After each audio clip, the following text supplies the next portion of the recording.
오늘 드릴 말씀은 베드로전서 4장 7절로 11절까지 기록된 하나님의 거룩한 생명의 말씀을 강론하도록 하겠습니다. 제목은 마지막 때의 삶,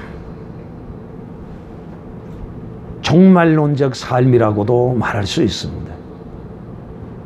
우리가 이 세상이 참 한치 앞을 내다볼 수 없는 그런 시대를 살 뿐만 아니라 우리가 살아가면 살아갈수록 세상의 종말도 다가오고 또 나의 개인적 종말도 다가오고 있으며 또 그 때가 어느 때인 줄을 우리가 알 수 없다는 것입니다. 그러므로 우리가 어떻게 살아야 할 것인가? 주 예수 그리스도의 은혜를 입어 하나님의 거룩한 자가 되었습니다.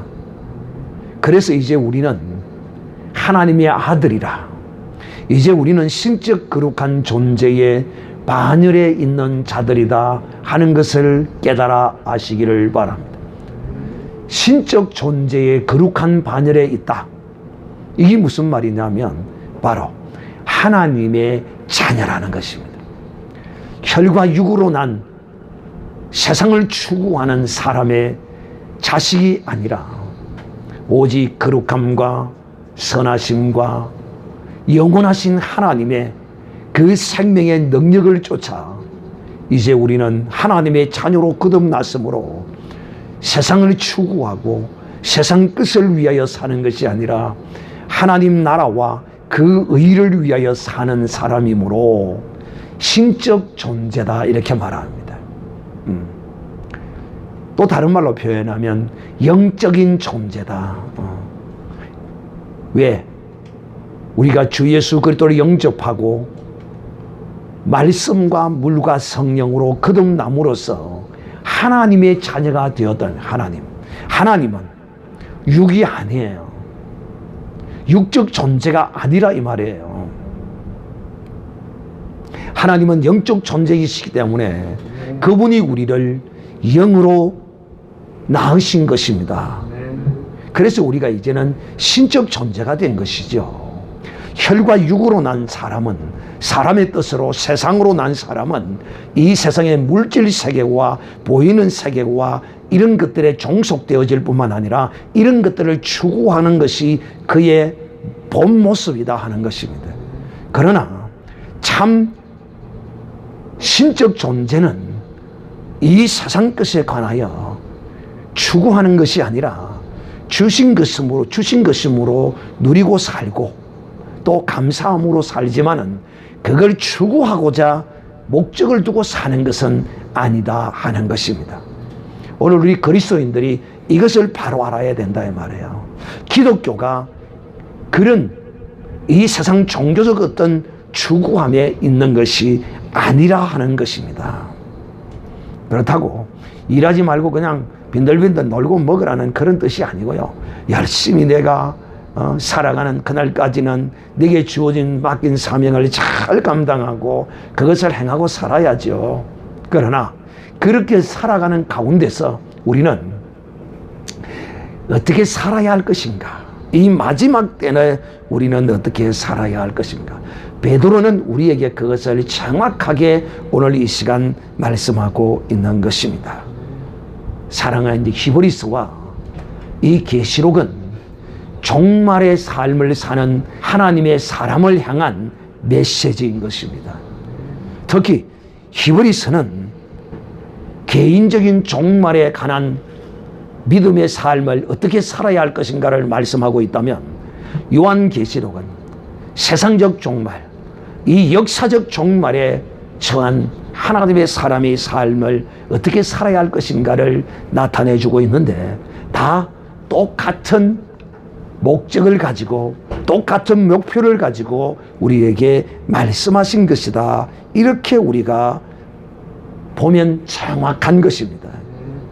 그래서 여러분이 이제 히브리서 강의를 듣고 있으면서 히브리서가 기자가 우리에게 주는 그 궁극적인 메시지를 우리가 이제 잘 알아요. 정말 이런 신앙과 이런 믿음으로 주님 오시는 그날까지, 주님께로 가는 그날까지 소망을 가지고 살아가는 우리는 어떻게 살아야 할 것인가? 제가 늘 여러분에게 말씀을 전하기 위해서 어떤 생각을 가지고 전하고 있느냐면, 저는 예수님께서 마태복음 24장 45절에 말씀하기를 때를 따라 하나님의 백성들에게 양식을 나누어 줄 자가 누구냐. 그러니까 그 때에 맞게 하나님의 그 양식을 그 백성들에게 나누어 줄, 그야말로 충성된 종, 지혜로운 종, 이런 종이 되기를 주님은 바라시는 거예요. 그래서 제가 늘 여러분에게 참 이 시대에, 이 때에 어떤 말씀을 여러분에게 전해줘야 할 것인가에 대한 늘 그런 고민을 항상 가지고 있습니다. 그래서 오늘도 역시 마찬가지로 이 마지막 때의 삶은, 첫째는 정신을 바짝 차려야 합니다. 오늘 이 성경 본문의 이 말씀의 순서대로 여러분에게 강론합니다.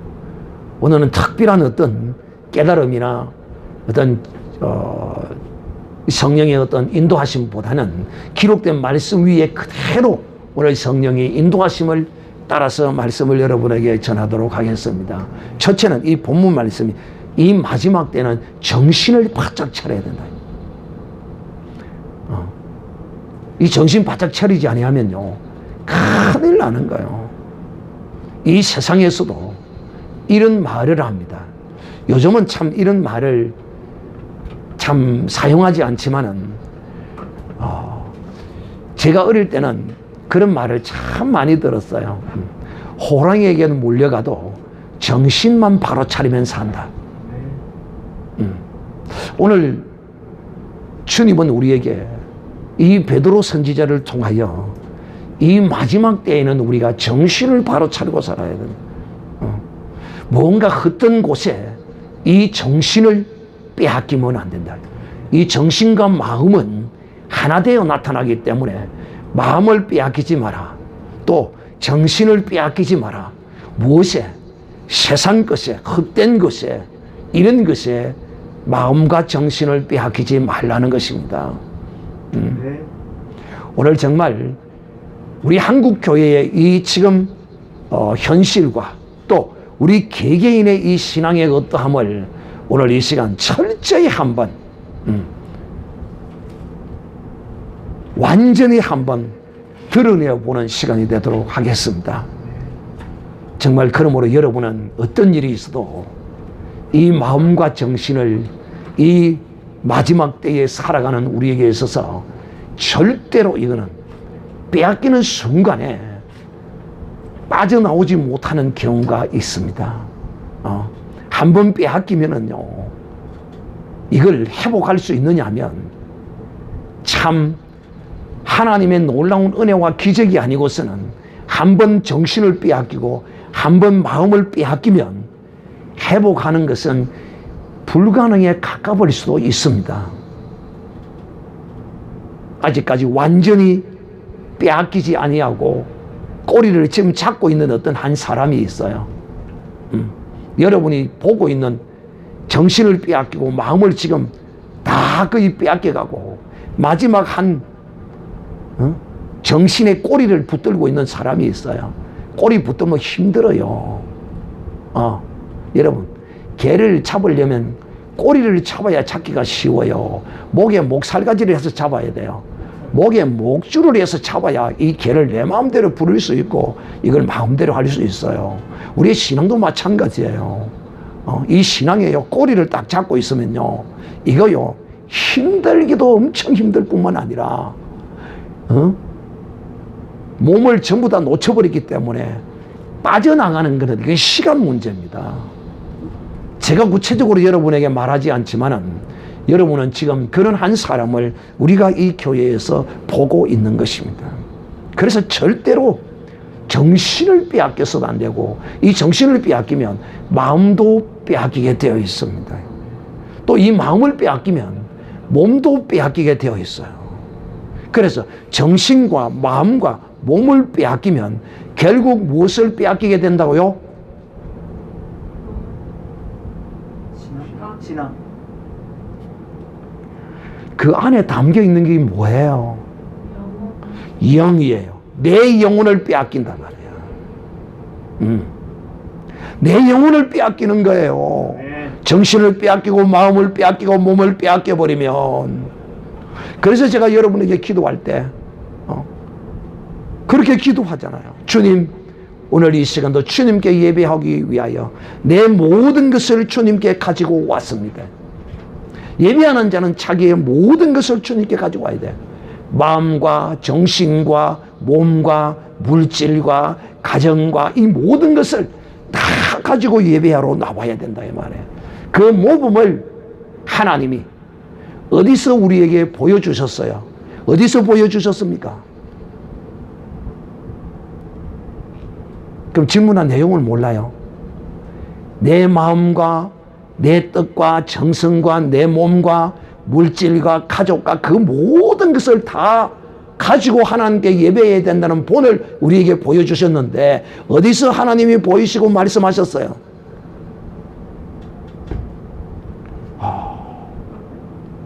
깜깜무소식이구만. 모세를 통하여 하나님 우리에게 보여주시고 말씀하셨잖아요. 출애굽할 때 모든 것을 가지고 광야에서 나와서 예배했잖아요. 바로는 몸만 가서 예배하고 오라. 몸만 가라. 또 재물은 가지고 가지 마라. 연약하고 힘든 어린 아이와 노인들은 두고 가라. 온갖 것으로 다 유혹하고 그랬잖아요. 그러나 모세는 아니다. 우리는 우리의 모든 것을 가지고 하나님께 가서 예배해야 된다 그러면서 자기들의 모든 것을 가지고 나서 예배했잖아요. 근데 오늘날 그리스도인들이 자기들의 모든 것을 가지고 나와서 예배하지 않아요. 마음과 정신과 이거는 다른 데 가서 앉아 있어요. 자, 오늘 첫째는 이 마지막 때는 정신을 바짝 차려야 돼요. 내 몸과 마음과 생각과 내 모든 가족, 자식들까지도요. 절대로 빼앗기면 안 됩니다. 여러분 자식을 생산해 놓으면 그 자식들이 밥만 미이고 학원만 보내고 유치원만 보내면 그 자식이 잘 커리라 생각하는데 착각하지 마세요. 돈 벌기 위해서 자식을 전부 다 갖다 내버리고 자기 편함을 위하여 자식을 전부 다 유치원과 학원에다 갖다 내버립니다. 돈 싸서 내버립니다. 그 자식을 저주하는 것이요. 그것이 누구에게 돌아오느냐? 자기에게 돌아옵니다. 먹고 살만하면, 때거리가 걱정이 되지 아니하면 내 자식은 내가 키워야 합니다. 내가 가르쳐야 합니다. 나는 그런 모습을 볼 때마다 너무 안타깝고 마음이 아파요. 왜? 충분히 할 수 있는데도 욕심 때문에. 어디 욕심? 세상 재물에 빠지고 자기 영광에 빠지고 자기의 어떠한 시간을 자기의 쾌락을 쫓아서 자식을 남에게 맡겨버려요. 그러면 그거는 내 자식을 만드는 게 아니라 남의 자식을 만들어내는 겁니다. 그래서 그리스도인들은 자기 자녀를 자신이 직접 키우고 가르쳐야 돼요. 나는 이걸 경험을 해본 사람이요. 나는 철저히 어느 정도까지는 내가 이것을 실천해 본 사람이에요. 그렇기 때문에 여러분 자식을 예배 때 놓치지 않잖아요. 그런데 예배 때 자식을 데리고 나오지 못해요. 이 정신을 바짝 차리지 못하면요, 결국은 내 영혼까지도 자식에게 물리고요, 돈에 물리고요, 세상 권세에 물렸어요. 거기로 빼앗기고 만다는 사실을 아셔야 돼요. 정신을 정말 바로 차려야 된다니까요. 정신을 빼앗기고 살아요. 무엇에 빼앗깁니까? 돈에 빼앗기고, 권력에 빼앗기고, 명예에 빼앗기고, 온갖 세상 것에 다 마음과 정신을 다 빼앗겨버린 거예요. 하나님은요, 욕심이 굉장히 많으신 분이에요. 왜? 하나님은 우리가 마음만 오기를 원치 않아요. 하나님은 우리의 정신만 오기를 원치 않아요. 하나님은요, 우리의 돈만 하나님께 오고 몸과 원치 않아요. 하나님은 몸과 마음과 물질과 시간과 그 모든 자식과 그 모든 것을 다 가지고 나올 때 하나님은 그 예배가 온전해지며 그 예배를 받으시는 거예요. 네. 그러므로 사랑하는 자들이요, 정말 정신 바짝 차려야 됩니다. 그렇지 아니하면 내 영혼이 이 마지막 때 빼앗겨 버립니다. 이 지금 물질 문명의 이 사회에서요, 이 믿음과 신앙을 지킨다는 것은 이거 얼마나 어려운지 모릅니다.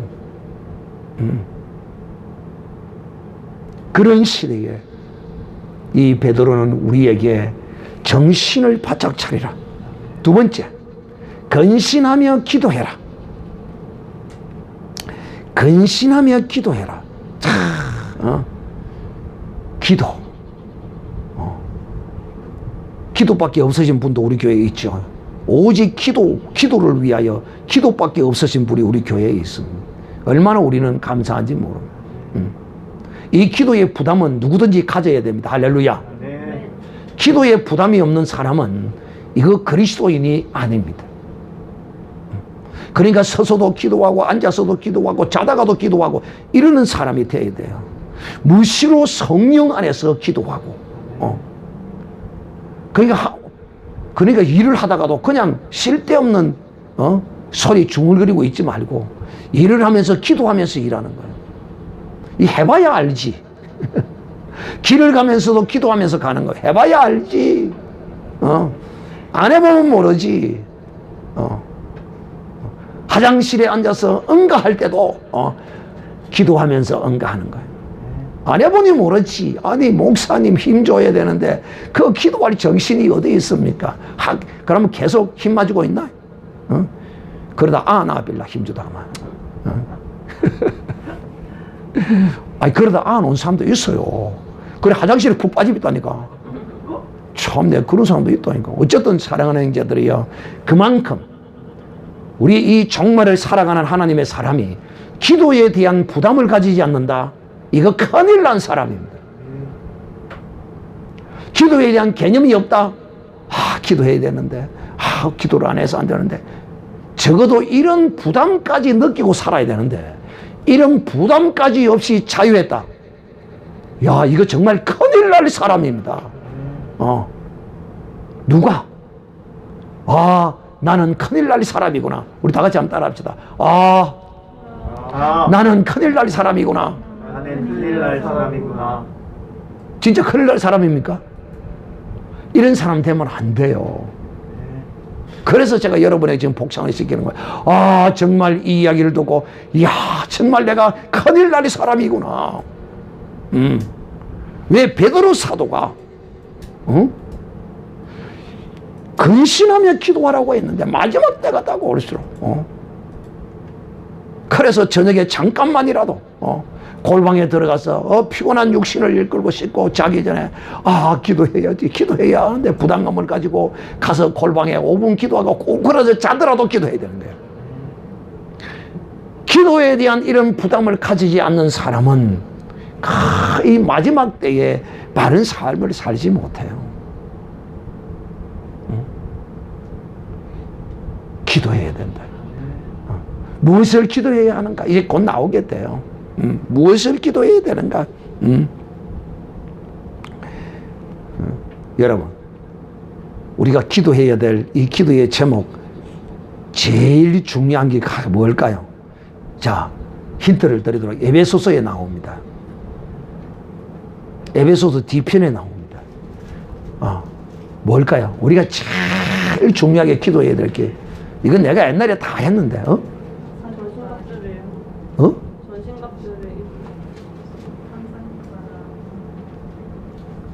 에베소서 뒤쪽에 나와요.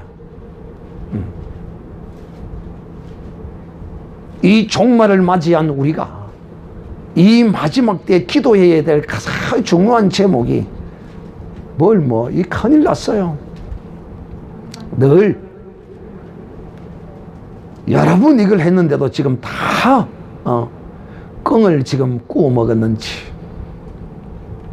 적어도 알고나 있어야 되는데 탁 물으면 그냥 답이 나와야 되는데 제일 중요한 기도가 뭐냐는 거예요.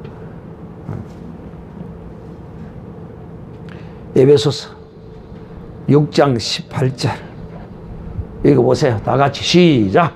모든 기도와 간구로 하되 무시로 성령 안에서 기도하고 이를 위하여 깨어 구하기를 항상 힘쓰며 여러 성도를 위하여 구하고 또 너를 위하여 구할 것은 내게 맡겼음을 주사 나로 입을 벌려 복음의 비밀을 담대히 알리게 하옵소서 할 것이니.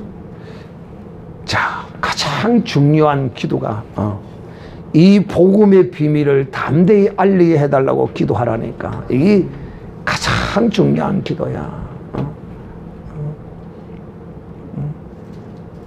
복음의 신비를, 이 복음의 이 진리의 말씀을 담대히 전가할 수 있게 해달라고 기도해야 된다니까.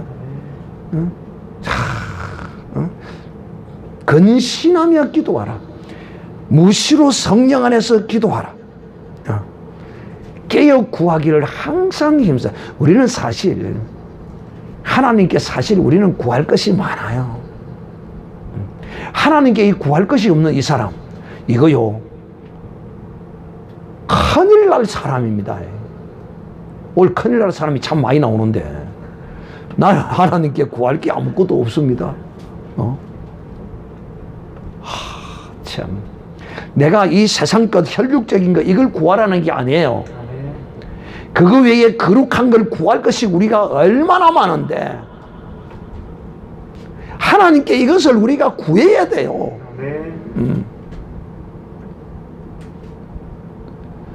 하나님이 우리에게 구하라고 했잖아요. 근신하며 구하고 우리가 하나님께 드리기도 해야 하지만 구하는 것도 잘해야 되는 거예요. 무엇을 구해요? 신령한 것을 구하라는 신령한 것. 또 교회를 위하여, 이웃을 위하여, 성도들을 위하여 하라는 거요. 그러므로 마지막 때에 기도하는 믿음의 하나님의 사람들은 자기 기도도 안 하는데 이거 큰일이지. 이 보통 문제가 아니에요. 자기 기도도 안 하는데 어찌 교회를 위하여 기도하고 성도들을 위하여 기도하고 나라와 민족을 위하여 기도하겠냐는 거죠. 못하는 거지. 사랑하는 형제들이여, 이 마지막 때에는 사실 우리 기독교는 어떻게 보면 기도교입니다. 기도교. 왜? 성도들이 늘 이렇게 말합니다. 기도밖에 더 있나? 참 말은 참 정산유서로 잘합니다. 기도밖에 더 있나? 그렇습니다. 기독교인은 모든 것이 기도로 통합니다. 할렐루야. 이렇게 돼야 돼. 이 정도 수준까지요. 이 기도로 통하는 하나님의 사람은 어떤 사람이냐? 자기 자신의 존재의 어떠함을 철저히 아는 사람이에요. 왜? 내 힘과 내 지혜와 내 능력으로는 살아갈 수 없는 존재라는 것. 하나님을 의지하고 하나님의 도우심으로 살아갈 수밖에 없다는 놀라운 신앙의 고백이 기도예요. 하나님의 위대하심과 하나님의 크심을 나타내는 것이 바로 이 기도란 말이에요. 그래서 어떤 사람은 그렇게 말씀하는 걸 제가 들었어요. 적어도 예수 믿는 사람은 누구든지 간에 하루에 2시간 이상 하나님께 기도해야 된다는 거예요. 와, 누구든지 2시간 이상은 해야 된다는 거예요. 그래서 어떤 분은 참 이런 좀 고지식한 이런 신앙의 모습이 우리에게 필요해요. 왜 어느 정도로 고지식하냐 하면 시간도 하나님께 11조를 딱 드려야 되기 때문에 딱 24시간을 10분을 일하면 딱 2시간 2시간 몇 분을 이렇게 2.4시간을 이렇게 하나님께 기도해야 된다고 하면서 딱 그 기도를 늘 이상 채워서 하는 사람도 있어요. 참 여러분, 이 신앙은 어린아이처럼 이런 좀 모습이 있어야 돼요. 좀 이 신앙은 좀 고지식하고 좀 따분하고, 이 신앙은 디지털이 아니에요. 신앙은 아날로그적이어야 돼요. 유대인들은 지금도 그 신앙의 모습을 아날로그식으로 그대로 지금도 행하고 있어요. 디지털로 하면 이 인간은요, 자동적으로 나타해지게 되어 있어요. 그래서 사랑하는 이제 이 종말을 사는 하나님의 사람이 기도를 놓쳐버렸다, 기도에 대한 부담이 없다, 이 사람은 정말 큰일 날 사람이다. 그리고 어떤 기도를 해야 되는가? 가장 어떤되는 기도가 바로 말씀을 드리는 것처럼 이 복음의 신비를 깨달아 알아서 담대히 입을 열어서, 이 말이 무슨 말이에요? 쉽게 이야기하면 전도의 입술이 열려지게 해달라는 기도를 하는 거예요. 열려진 사람은 더 크게 열려지도록 기도해야 되고, 늘 이 중요한 걸 기도하고, 형제를 위하여, 성도를 위하여, 또 교회와 민족을 위하여, 이런 걸 기본적으로 해야 돼. 어떤 사람은 기도할 게 없다고 그래. 기도할 게 없대. 성경을 찾아서 뭘 기도해야 될지를 쫙 써가지고 해. 그러면 하다 보면 익숙해져요. 세 번째, 이 마지막 때는 뜨겁게 서로 사랑해야 됩니다. 할렐루야. 저는 요즘 뜨겁게 사랑하려고 엄청 노력하고 애쓰고 있습니다. 서로 뜨겁게 사랑해야 된다. 이거 서로. 니만 하면 뜨겁게 사랑해봐라고 딱 구경만 하고 있는 이런 사람도 있어요. 참 이거 교만한 사람입니다. 상대는 뜨겁게 사랑하는데 자기는 한번 해봐라. 네가 얼마나 사랑하는지 한번 보자. 에라이, 참 불쌍한 사람이에요. 그래도 나만은 뜨겁게 사랑해야 됩니다. 할렐루야. 또 여기 또 그래도가 나옵니다. 저기 다 같이 한번 합시다.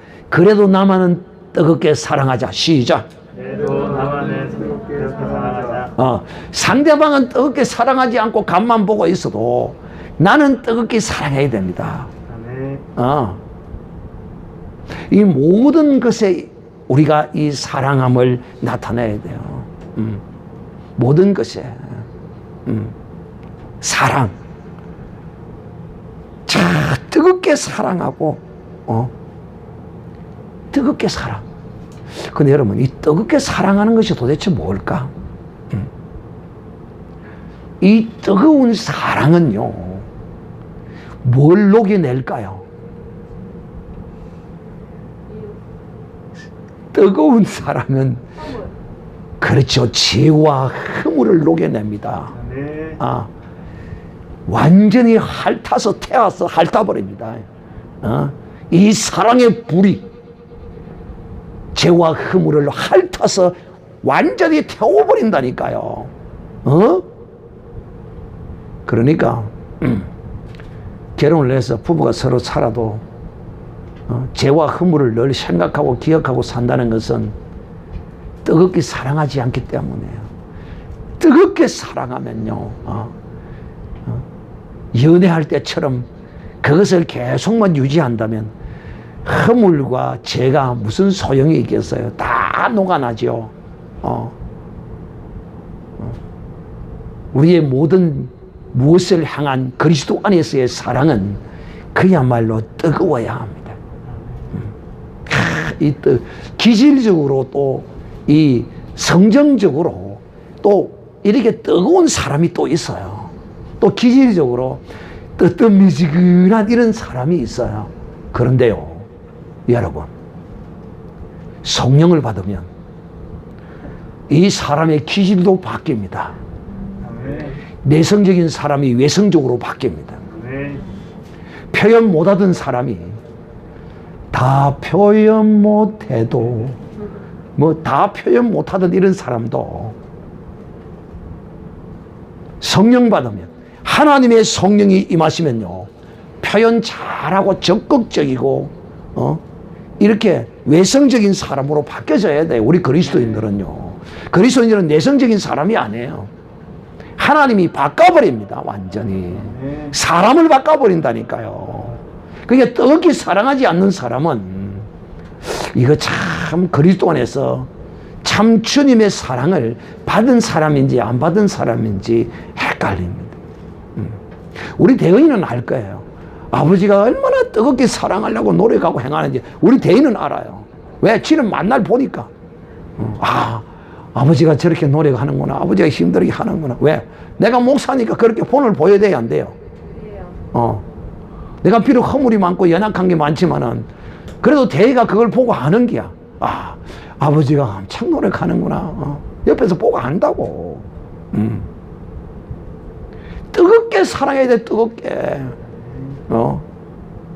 흐리멍텅하게 사랑하는 둥 마는 둥. 그러면 상대방도 사랑 안 해요.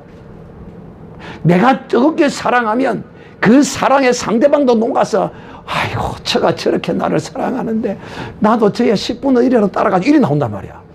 그런데 지도 뜨뜻미지건 나도 뜨뜻미지건 그러면 서로가 그냥 그 사랑이 그냥 끝나버립니다. 그래서 제가 늘 여러분에게 항상 이야기하죠. 누구를 위하여 총이 울리나? 누구를 위하여 총이 울리나? 이 마지막 때는요, 사랑이 식어져 간다고 그랬어요. 이 세상에 사랑이 식어져 간다고 그래. 사랑이 식어져 가. 그런데 우리 그리스도인들은 이 마지막 때일수록 사랑에 불타는 사람이 되어야 됩니다. 나는 사랑에 불타리라. 나는 뜨겁게 사랑하리라. 주먹을 쥐고 3번 시작. 나는 뜨겁게 사랑하리라. 나는 뜨겁게 사랑하리라. 나는 뜨겁게 사랑하리라. 뜨겁게 사랑해야 돼. 그래서 뜨겁게 사랑하려고 그렇게 노력하는구나. 왜? 마지막 때는 이렇게 살아야 된다는 걸 알아야 돼. 뜨겁게 사랑하지 못하도록 이 물질 문명과 이 세상의 모든 것이 우리를 그렇게 만들어요. 옛날에는 텔레비전이 없던 그 시대는요, 서로 밤에 뭐 소일거리가 없으면 얼굴 쳐다보고 있어야 돼요. 근데 오늘날은 얼굴 쳐다볼 시간이 없습니다. 가족끼리도 마찬가지고, 부모와 자식과도 마찬가지고, 아내와 남편도 마찬가지고, 얼굴 볼 시간이 없어. 이 세상의 문명에 취하여 빠져서 세상 것을 추구하다 보니까 그러므로 무엇이 식어져 간다고요? 사랑이 식어져 간다. 말세의 이 세상의 사랑을 볼 수 없어요. 뜨거운 사랑을, 정말 헌신적인 성경적 이런 사랑을 이 말세가 다가오면 올수록 볼 수가 없어져요. 믿음을 보겠느냐 하시던 주님 말씀, 믿음과 함께 사랑이 이 마지막 때가 오면 식어져 가게 되어 있어요. 그래서 주님이 오늘 우리에게 사랑하며 살라고, 그냥 이 정도 사랑하면 되지, 이 정도 사랑하면 되지, 아이고 이제 그만 좀 사랑하시라고 이만큼 했으면 됐다고 그래갖고는 안 돼. 사랑하는 거는 막으면 안 돼요. 절대 사랑하는 걸 내가 겸손한 것처럼 아이고 나는 해준 것이 없는데 내가 이렇게 너무 많이 사랑을 받아서 내가 그렇잖아요, 이러면 안 됩니다. 나는 안 해도 당신은 뜨겁게 사랑해 주세요. 시작. 나는 안 해도 당신은 뜨겁게 사랑해 주세요. 그러면 너도 사랑하게 되느니라. 할렐루야. 네. 한쪽이 먼저 뜨겁게 사랑해야 상대도 따라서 뜨겁게 사랑할 수 있는 그런 것이 나오지. 니도 안 하니 나도 안 하겠다. 그러면 같이 망합니다. 성경은 우리에게 같이 망하라고 가르치지 않습니다. 네가 먼저 흥하라고 가르칩니다. 할렐루야. 피차 물고 뜯으면 서로 망한다고 그랬어요. 피차 같이 식어져 버리면 한 사람은 갈수록 뜨거워져야 그래야 그 사랑이 유지가 되지. 하나라도. 사랑하는 형제들이여, 이 사랑은 뜨겁게 사랑하는데 자기를 뜨겁게 사랑하라는 게 아니에요. 여러분, 이 종말에는요, 사람들이요, 뭘 사랑하는 줄 압니까? 첫째, 자기를 사랑합니다. 자기를 위해서는요, 온갖 좋은 것을 다 자기를 위해 다 그래요. 그러나 자기를 사랑하면 자기를 저주하는 것입니다. 제가 수없이 여러분에게 말씀했습니다. 내가 걸치고 있는 다이아몬드는 뭐라고요? 똥이다. 배설물이다. 내가 이 걸치고 있는 유명한 브랜드의 옷은 무엇이라고요? 똥이야. 배설물이야. 그러나 그런 가치를 가지고 사랑을 위하여 사용하면 그것이 내게 유익함이 되는 거예요. 첫째, 이 세상 사람들은요, 자기를 사랑해요. 그리스도인은요, 자기보다 남을 더 사랑하게 되어 있어요. 사람을 사랑해야 합니다. 여러분은 사람이 누구인가를 알기 때문에 사람을 사랑하지요. 사람을 제대로 알면 사람을 사랑하게 되어 있어요. 그러나 사람을 제대로 알지 못하면 사람은 알면 알수록 사람은 멀리 해야 될 존재고, 사람은요, 가까이 해서는 내게 유익을 주지 않는 존재로서, 사랑하지 않을 존재로서 내게서 버려지게 되어 있어요. 사람을 바로 알아야 사람을 사랑하게 됩니다. 왜? 사람은 하나님의 형상과 모형으로 지음받은 그야말로 존귀한 영적 존재인데, 마귀에게 속아서 마귀의 형상을 입고 마귀의 행실을 행하고 있는 그들을 볼 때 불쌍하기 때문이죠.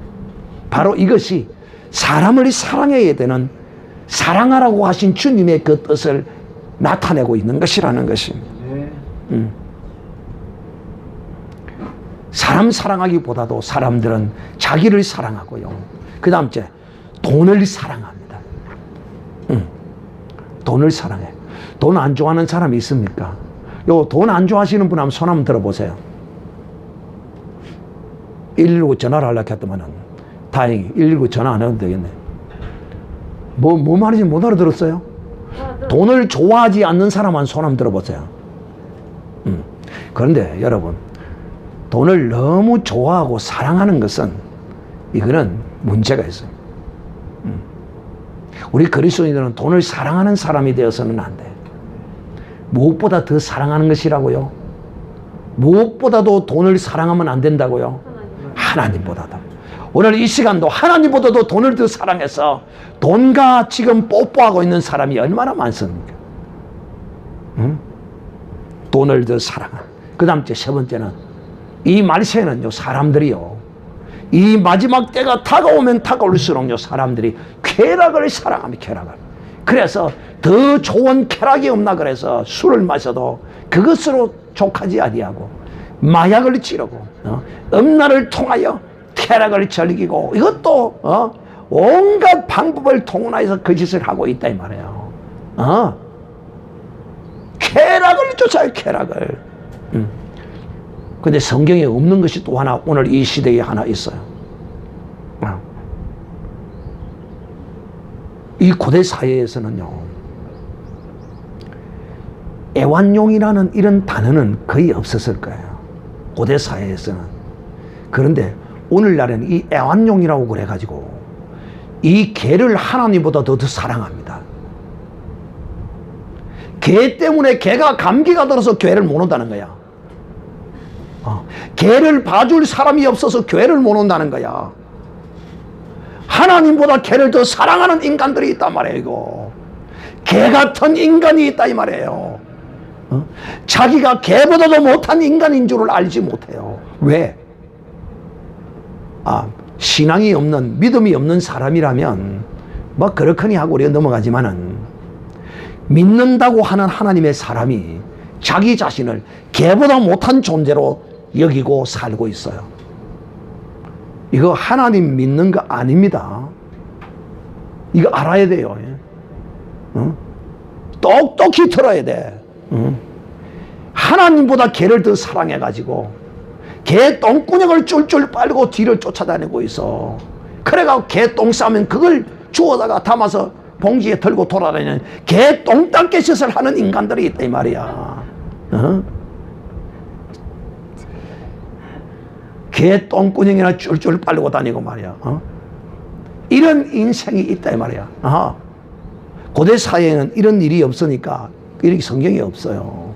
그런데 오늘 이 시대에는 개를 하나님보다 더 사랑하고 개를 사람보다 더 사랑한다 이 말이야.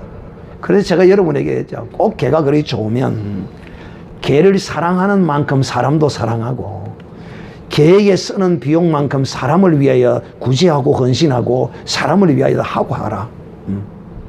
꼭 그렇게 하고 싶으면. 사랑하는 자들이여, 성경은 어디에도 개를 하나님보다도 더 사랑하라고 한 데가 없어요. 이 세상 쾌락을 더 사랑하는 데가 없어요. 사람을 사랑해야 합니다. 사람을 제대로 알면 사람을 볼 때 불쌍하게 보이게 되어 있어요. 할렐루야. 참 불쌍하게 보이게 되어 있어요. 얼마나 불쌍한지 몰라요. 거지라서 돈이 없어서 병들어서 불쌍한 게 아니에요. 오히려 그런 사람은 덜 불쌍할 수가 있어요. 그러나 정말 건강한 몸으로 건전한 정신을 가졌다고 하면서도 자기를 저주하며 자기 나라와 민족을 저주하는 이런 불쌍한 인생이 있다 이 말이에요. 공산주의 사상에 빠져서 모든 사람을 전부 가난하게 만들려고 하는 이런 악하고 불쌍하고 패역한 인생이 있단 말이에요. 얼마나 불쌍한지 몰라. 어느 때는 참 성도 나서 개자식이라고 삶은 소대가리라고 욕도 하기도 하지만은 불쌍하기가 그지없어. 그런 인생들을 보면 그런 인생들이 어디 한둘인가 이 말입니다. 사랑하는 형제들이여, 이 종말의 때는, 오늘 우리는 이 시대를 살아갈 때는 정말 뜨겁게 사랑하고 무엇을 사랑하든지 간에 하나님의 뜻대로 사랑하는 것이라면 뜨겁게 사랑하고 하나님의 뜻이 아니라면 버려버리고 정말 사람을 사랑하는 이런 믿음의 사람이 되어야 할 것입니다.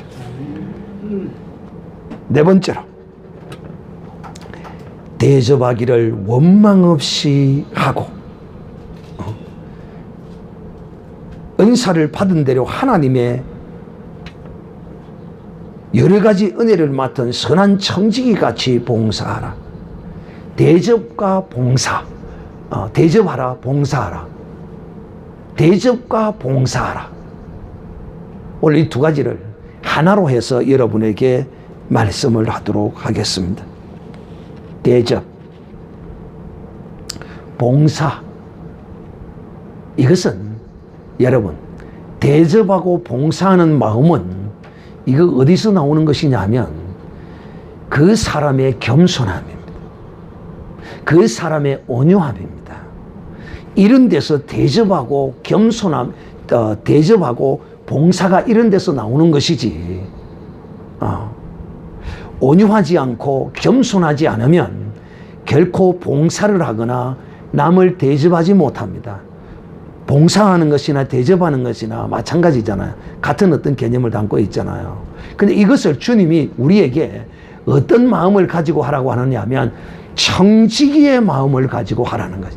은사를 따라서. 청지기. 즉 다시 말하면 이 봉사와 대접은 이거는 당연히 우리가 해야 할 것이라는 그런 뜻이죠. 이거는 해도 그만 안 해도 그만이 아니라는 거예요. 청지기 사명이라는 것이니까. 그래서 히브리서 13장 2절에는 손님 대접하기를 잊지 말라. 부지 중에 천사를 대접했느니라. 이거 누구를 일컬어 말하는 거야? 아브라함이 길손을 대접했는데 천사를 대접했다. 그러므로 그 천사로부터 복을 받았던 아브라함이었습니다. 또 이 고대 사회에는 참 이 길손들이 많았어요. 오늘날에는 여관이나 뭐 모텔 이런 것들이 많이 있어서 그 길손들을 위한 것이 아니고 음란을 위한 그런 숙박시설이지만은 이 고대 사회에는 이런 숙박시설도 없었어요. 혹 있기는 있어도 뭐 가정에서 빈 방을 이용이나 하고 이런 것이었죠. 그야말로 이 먼 길을 가는 사람이 그 필요함과 원하는 것이 얼마나 많이 있겠어요. 그런 사람을 도와주라는 것이죠. 그런 개념의 고대 사회 이런 대접이에요. 그런데 오늘날에는 여러분 참 하나님의 여러분이 성령의 인도하심을 따라서 이런 것도 잘해야 합니다. 이 세상이 얼마나 악한지요. 사람에게 불쌍히 여기는 듯한 보임을 통하여 사람을 사냥하고 그를 악한 곳으로 인도하는 이런 못된 짓을 하는 이런 시대란 말이에요. 그래서 정말 분별의 거룩한 영으로 하나님의 뜻을 따라서 잘 성령의 인도하심을 따라서 해야지, 그저 인간의 그런 어떤 선한 양심을 따라서 해서는 까딱하면 약간의 손해는 감당할지 모르지만은 내게 내 인생에 완전 종지부를 찍는 이런 일을 당할 수도 있어요. 정말 물에 빠진 자를 건지내면 뭐 내놔라고 한다고요? 야, 교통사고가 났는데 블랙박스에 그게 안 찍혀 있었으면 꼬박 뒤집어서 이런 일을 한두 번 보는 게 아니에요. 이만큼 이 세상이 마지막 때가 되면 악해요. 그렇기 때문에 하나님의 성령의 인도하심과 거룩한 영의 눈을 똑똑히 뜨고 보고 바로 행해라는 것이고, 또 내가 이런 일을 할 때 내가 이런 손해를 보겠다는 각오를 하고 하시라는 거예요. 교통사고를 당했는데 야, 오토바이가 앞을 그 차를 찔러서 쫙 가더라고. 시골길인데 거의 차가 안 다니는 곳이라. 한 시간에 한두 대 다니면 많이 다니는 그런 시골 거의 안 다니는 곳이야. 이 차가 가는 길인데 그날따라 마침 자기 차는 고장이, 블랙박스가 고장이 나고, 그래서 블랙박스가 고장이 안 난 자기 아버지 차를 타고 그 길을 간 거야. 그런데 자기 차를 찔러서 오토바이가 쫙 가다만 저 앞에 가다가 약간 꼬부라진 곳을 차에 도는데 그 꼬부라진 곳을 돌지를 못하고 그냥 그대로 그냥 전봇대를 받아비더라고. 그래 거기서 전봇대를 받아가지고 그 거리가 100m 이상 되는 거리인데 뒤에서 그 거리가 받아. 그래 보고 이 사람이 그냥 지나가지 않고 119로 전화를 하고 이렇게 딱 신고를 한 거야. 아, 그런데 이 사람이 병원에 나서 깨어나가지고 하는 소리가 뭐라고 하면 그 사람이 나를 받은 것 같다고 엄밀하게 조사를 하더라고. 차라리 그냥 모르면 모른다 그러는지 그래야 될까요? 그래가지고 이 사람이 그 들어 바퀴갖고 논두렁에 바퀴가 있어가지고 오토바이에 살짝 보이고 사람은 처박히지도 않는 거 그거 걸어내가지고 구해서 119 실어다 갖다 해서 살리 놨더니만은 이 사람이 그랬을지도 모른다고 조사를 철저히 해달까. 얼마나 기가 막히겠어요. 얼마나 기가 막히겠어요. 나는 또 이런 일 때문에 이 교통사고를 이렇게 도와줘가지고 가해자로 누명을 쓰고 억울하게 이런 일을 당한다고 올라온 그런 내용도 내가 또 읽어봤어요. 이 세상이 이렇게 악하다니까요. 아무리 그래도 그렇지, 술을 먹어도 그렇고 술을 안 먹어도 그렇지, 자기가 스스로 들고 받아버린 걸 몰라요. 그래서 이 사람이 경찰서 조사를 받으러 나오라고 하니까 그 블랙박스 칩을 빼가지고 가서 딱 털어본 게 아니거든. 그래, 당신 내 아무 죄도 없는 왜 나를 갖다 이렇게 하느냐고 따지니까, 경찰에 따지니까 우리도 피해자가 선생님을 가해자로 지목을 했기 때문에 우리 조사할 수밖에 없다. 근데 이 영상을 보니까 선생님은 뭐 아무리 죄가 없네, 오히려 상을 받아야 될 뿐이네요. 돌아가 주세요. 얼마나 여러분이 약합니까? 이 세상이요. 그래도 사랑하는 형제들이요, 우리 하나님의 사람은요, 정말 이 세상을 살아가면서 모든 만나는 사람들에게마다 우리가 다 대접을 할 수 있으면 참 좋죠. 그리고 제가 이제 참 이 한 시간을 빌어서 여러분에게 이 대접은 좀 고상한 대접에 대하여 여러분에게 말씀을 하고자 합니다. 좀 고상한 대접이라고 말하면 어떤 대접이냐면 이런 것입니다.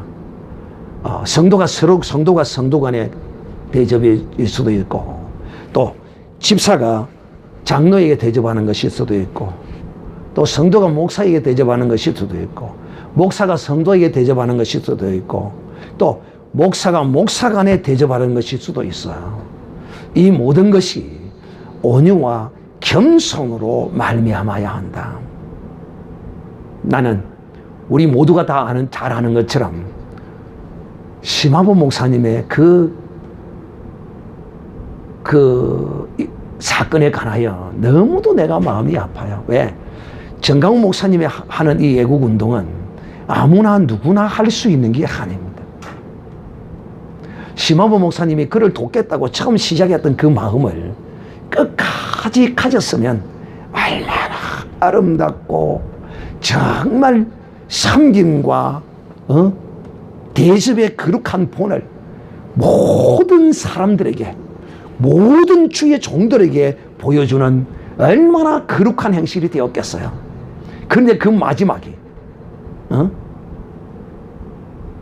그 함께한 사람을 통하여 가죽을 벗긴다는 이런 말까지 나오도록까지 그 욕심을 부림으로써 대접을 하면 자기가 그만한 엄청난 대접을 받을 건데, 그런데 내가 이런 일 하는 것까지 뭐 자기한테 내가 허락받고 해야 되나? 허락받고 해야 되지. 제가 보기도 그래요. 지금 나누어야 할 때가 아닌데 욕심 때문에 남을 나보다 낫게 여기고 대접하는 마음이 없었다 이 말이야. 만약에 그가 정말 섬김으로 끝까지 자기의 욕심과 그 교만함을 끄끄버리고 섬기고 함께하고 했다면 우리 기독교사에 그야말로 크게 이름을 남길 사람이 되었을 거예요. 그런데 그렇지 못하고 지금 병원에 몸이 좋지 않아서 입원했다는 소식을 들을 때 너무도 마음이 아팠습니다. 저는 여러분, 사람을 만날 때, 어떤 누구와 관계할 때 저의 정체성과 저의 위치를 그에게 분명히 밝힙니다. 어떻게 하느냐? 참, 목사라는 자가 저에게 그렇게 하는 거야. 제가 어떤 애국운동 하시는 분을 돕고 있었는데, 유명하신 분인데, 목사님이 전화가 와가지고 밥을 한 끼 산다고 오라는 거죠. 왜? 고맙다고, 인사한다고, 그러고 인사를 하고 싶다. 고마워서 목사님이 애국운동 하는 것에 대해서 너무 고마워서 대접을 하고 싶다. 그래서 이제 우리 함께하는 그 동지들과 함께 그 목사님이 베푸시는 그 정심을 얻어먹으러 갔어요. 오라고 자주 전화를 해서 하니까 안 갈 수 없고. 그래서 서울 갔을 때 이제 만나서 이제 그딱 했는데, 그 목사님이 내보고 하는 이야기가 그래. 이거는 목사가 할 말이 아니야. 나는 이 잘못된 목사들 한둘이가 아니야. 이 목사는 많이 유명하지는 않지만 그래도 인터넷상으로는 조금 알려지가 있는, 나름대로 지도 애국한다는 목사야. 날 보고 이러는 거야. 바깥에 나가서 이렇게 이야기하고 그럴 때, 목사님, 그 밑에 자꾸 시다바리만 하지 말고, 목사님 적당한 기회가 보이면 그거 싹 목사님이 뒤에서 싹 아마버리세요, 그걸. 와. 그런데 여러분, 그분이 하시는 그걸 내가 아물릴 수 있는 게 아니에요. 나는 그런 어떤 사회적 어떤 명망이나 지위나 어떤 이런 것도 없어요. 그분이 가지고 있는 그런 지위와 어떤 그런 것들을 나는 없어요. 계산적으로 봐도 내가 그렇게 할 수 없는 위치예요. 왜냐하면 그 사람을 중심으로 모인 사람이 나를 보고 모인 게 아니란 말이에요. 내가 그 소리를 듣고 얼마나 충격을 받았냐면 도대체 나를 어떻게 보고 저런 소리를 하는가. 근데 지는 나를 위해서 지는 그렇게 했잖아요. 그죠? 목사님 그 밑에서 섬기고 있지 말고 목사님이 그거 살짝 다 그냥 아마버리세요. 그냥 목사님 뒤에 살짝 그냥 그거 해버리세요. 내가 반란을 해라는 거야, 내를 보고. 그래서 내가 그 소리를 듣고 이 나중에 이 큰일 나겠구나. 나는 계약적으로 돕는다고 그랬어요. 어떤 한순간까지 내가 이 일을 도와주고 그 이후로는 내가 여기서 손을 뗄 것이라고 이야기하고 내가 3년간 도와주고 내가 손을 뗐어요. 그리고 내가 그분에게 이야기했어요. 혹시 싶어서 제가 이런 이야기를 하지만은 나는 당신이 하는 이 일에 대하여 내가 뒤에서 이걸 가로채기 위해서 내가 어떤 짓을 하거나 액션을 취하거나 그런 거 전혀 없다. 나는 당신 밑에서 당신이 원하는 방향으로 내가 당신의 일을 도와주겠다. 그 이상도 그 이하도 아니니까 절대 누가 무슨 소리를 하든지 간에 무슨 말을 하든지 간에 절대 오해 없기를 바란다. 그렇습니까? 정말 고맙습니다. 목사님이 그렇게 생각하신다면 그렇게 돕는다면 내가 감사하지요. 그러면서 그렇게 이야기를 하더라고요. 제가 지금 여러분이 무슨 이야기를 하느냐 하면 참 그냥 보편적인 우리의 신앙의 삶에서 사람을 접대하고 대접하고 또 불쌍한 사람을 돕고 뭐 이런 것이 섬기는 거지만은 그런 거지만은 정말 우리가 그리스도 안에서 고상한 거룩한 섬김은 같은 목사라도 서로의 은사와 서로의 위치와 이걸 알아야 돼요. 정강 목사님과 그 목사님은요 레벨이 달라요. 그런데 그분이 하는 것을 가로채려고 그 짓을 해서 되겠어요. 그게 뭐냐면 그 속에 교만과 욕심이 가득 차 있는 거야. 그러므로 그런 사람들이 이루어 놓은 그것이 끝으로 보기에는 화려하고 영광스럽게 자기가 이룬 것처럼 보이지만은 속지 말아야 합니다. 사람 제대로 볼 줄 알아야 돼요. 그런 열매를 통하여 그를 안다니까요. 사랑하는 형제들이요, 제가 시간이 많이 갔기 때문에 네 번째로 봉사와 섬김이라는 봉사와 대접이라는 이 내용을 두 가지로 요약해서 여러분에게 말씀을 드렸습니다. 잘 들으시고 정말 이 마지막 때에 보세요. 지금 병원에 입원했다고 그러잖아요. 원래 지병이 있어서 고통 중에 있었어요. 몇 분 병원에 입원하고 했어요. 언제 갈지 모르잖아요.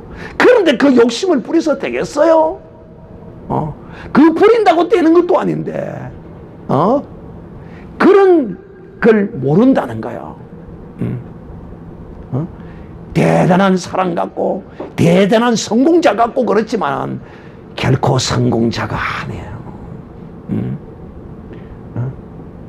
며칠 전에 대한민국의 세계적으로 유명한 목사님이 소천을 하셨지만은 참 그분의 안타까움은 불교에도 구원의 길이 있다는 이런 헛소리를 함으로써 진리는 오직 예수 그리스도밖에, 아버지께로 가는 길은 그 길밖에 없는데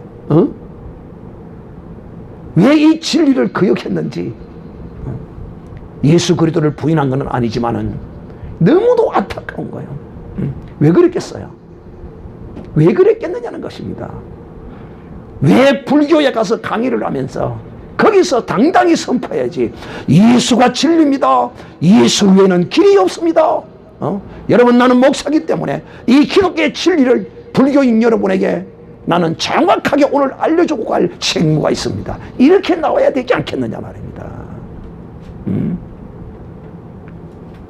너무도 나는 안타까운 거야. 너무도 안타까워. 사랑하는 형제들이요, 자, 이제 오늘 이 말씀의 결론은 뭐냐면, 하나님께 영광을 돌리라로 결론을 맺습니다. 우리가 어떻게 할 때 지금 앞에서 말씀드렸던 이 모든 것들을 행하면 결국은 하나님의 영광이 드러난다는 것입니다. 할렐루야. 네. 자, 사랑하는 형제들이여, 정말 대접하고 봉사하고 섬기는 모습으로 그 목회를 마지막을 장식했다면 하나님의 영광이 그 주의 종을 통하여 드러나지 않아 끝나는 것입니다. 그런데 자기의 위치를 알지 못하고 교만함으로, 욕심으로, 교만함으로 행함으로써 그야말로 그 목회 인생의 마지막을 똥치를 해버리고 주님께 가서 뭐라고 답해야 할지, 이 나라와 민족을 위하여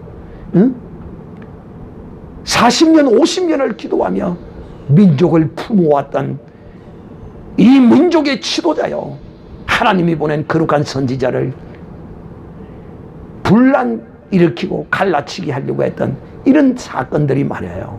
하나님께 영광을 돌리지 못하고 심지어 이방인까지 나서서 그렇게 하면 되지 않는다고 유명한 중앙일보의 논설위원 김진희 기자가 그렇게 하면 안 된다고 타일러는 이런 일이 벌어진다는 것은 얼마나 창피하고 하나님의 영광이 가려워지는 일이냐는 것입니다.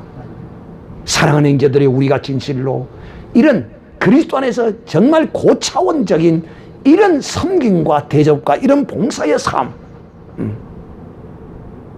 이런 삶을 살 때 세상 이방인으로부터 하나님의 영광을 받습니다. 할렐루야. 또 많은 그리스도인들로 통하여 하나님이 영광을 받게 된다 이 말이에요. 그것뿐입니까? 우리가 사랑할 때 정말 뜨겁게 사랑하고 살면 하나님이 영광을 받게 되어 있어요. 그것뿐입니까? 우리가 정말 기도하며 무시로 성령 안에서 기도하고 주님과 동행하면 기도하는 믿음의 거룩한 삶을 살면 하나님이 영광을 받게 때가 있다니까요. 왜 영광을 받습니까? 나를 통하여 내가 간구했던 것이 이루어질 때 그 이루어진 그걸 통하여 하나님이 영광을 받으신다니까. 할렐루야. 그 다음째 우리가 정신을 바르게 차리고 살 때 그야말로 하나님이 영광을 받으시게 되는 거예요. 우리 한 영혼이 빼앗겨버리고 한 영혼이 마귀에게 삼켜버리면 하나님께 영광을 돌리지 못하는 거죠. 그러므로 사랑하는 형제들이여, 이 마지막 때의 삶은 우리가 언제 하나님께로부터 갈지 몰라. 그러므로 내가 가진 것 그 이상의 어떤 욕심을 품지 말아야 해. 오늘 내일 하면서 질병으로, 지병으로 병원에 몇 번 죽을 고비를 넘기고 왔다 갔다 하면서 뭐가 욕심이 그렇게 있느냐 말이야. 뭐가? 갈라치기를 해도 못하도록 막아야 되고 마지막까지 정말 하나 되어서 섬겼다면 얼마나 좋았겠느냐는 거죠. 나는 이걸 알기 때문에 어디 가서든지 누구를 만나든지 내 위치와 내 주제를 상대방에게 분명히 알립니다. 왜? 사람들이 의심을 한다. 심지어 이런 일도 있어요. 부정선거에 관하여 지금 이 사회에 이슈가 되고 있는데, 이 부정선거는 2002년 전자개표기가 처음 시작될 때로부터 시작되는데, 그때 이제 이 전자개표기의 부정을 알리던 유명한 사람이 있습니다. 부산의 치과의사 이재진 씨라고 있는데, 이분이 이 부정선거를 알리는 일에 앞장서고 있으니까 서울에 어떤 한 목사가 있는데, 정모 목사인데, 이분한테 붙어서 돕는다고 그래가지고 함께 하면서 함께 같이 일을 하자고 하면서 이분에게 돈을 받아 쓰면서 여비를 받아 쓰고 수십만 원씩 이래 돈도 받아 쓰고 그러면서 결국은 마지막에 결정적인 순간에 이분의 명예를 싹 훔쳐가지고 자기 이름으로 후원을 받고 자기 이름으로 딱 해가지고 자기가 이 부정선거를 밝히는 대표 주자가 된 것처럼 행동을 하는 그런 목사를 봤어요. 나는 이 목사들요, 잘못된 목사를 한둘이 아니에요. 그러니까 이 직강원장이 나에게 도와달라고 그래서 내가 도와준다고 같이 일을 하니까 늘 그런 은근한 그 목사님들 속았던 그거 있죠. 그거에 대한 어떤 그런 걸 가지고 있더라고. 그래서 내가 설명을 해서 나는 그런 거 아니다. 전혀 걱정하지 마라. 나는 당신이 부정선거를 알려서 이 대한민국을 바로잡고자 하는 그 정의로운 그 마음. 그래서 당신이 원하는 대로 내가 도와주겠다. 나는 당신 거 빼앗거나 그러지 않다. 그리고 내가 당신에게 주는 그런 돈 안 받는다. 어느 날은 돈을 주더라고. 봉투를 주면서 목사님이 교통비도 하고 뭐 수고하셨는데 이거 써주더라고. 이게 뭔 일이냐. 내가 아무리 어려운 가운데 있지만은 당신의 그 애국하는 거기에 내가 돕지는 못하더라도 나는 내 필요한 것은 내 자비로 쓰겠다. 하겠다. 그리고 내가 그 돈을 돌려주었어요. 여러분, 그럴 때 그 치과 의사가 어떤 마음을 가지겠어요? 돈을 주는 대로 받아서 호주머니에 집어넣고 또 좀 더 돈을 주지 않나 은근히 바라고 이런 식으로 행하는 그런 모습이 하나님께 영광 되겠어요. 고맙다고. 근데 고맙기는 뭐가 고마워? 나라 일이잖아요. 대한민국을 살리고 바로잡는 일이 있잖아요. 그런데 내가 한 것은 당연히 할 일인데 고맙다고 내게 사례를 주거나 뭐 필요한 걸 하라고 주는데 아니다고 내가 그 돈을 딱 돌려줬을 때 그분의 마음이 어떻겠느냐는 거지. 마음이 어떻겠느냐는 거지. 그랬더니만은 그 뒤에 만나니까 이러더라고.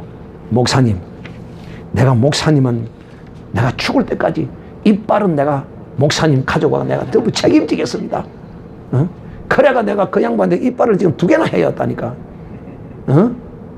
돈 준다 해도 안 받는다는 거야. 자기 약속이기 때문에. 내가 가면 그냥 막 만사를 제치고 나를 대접을 해주는 거야. 그 왜 그러느냐. 나는 내 위치를 알고 섬겨야 할 때 내가 목사지만은 자기 따까리가 되어서 자기를 섬겨주고 도와주는 거라. 왜? 나는 그 일에 관하여 내가 주도권을 잡은 사람이 아니기 때문에 그를 도와줘서 그를 통하여 이루어서 이 나라를 바로 잡아야 하기 때문에 나는 내 위치를 그에게 분명히 설명하고 그렇게 하니까 그에게 나는 하나님의 영광이 그를 통하여 나타나는 거야. 나를 통하여 나타나.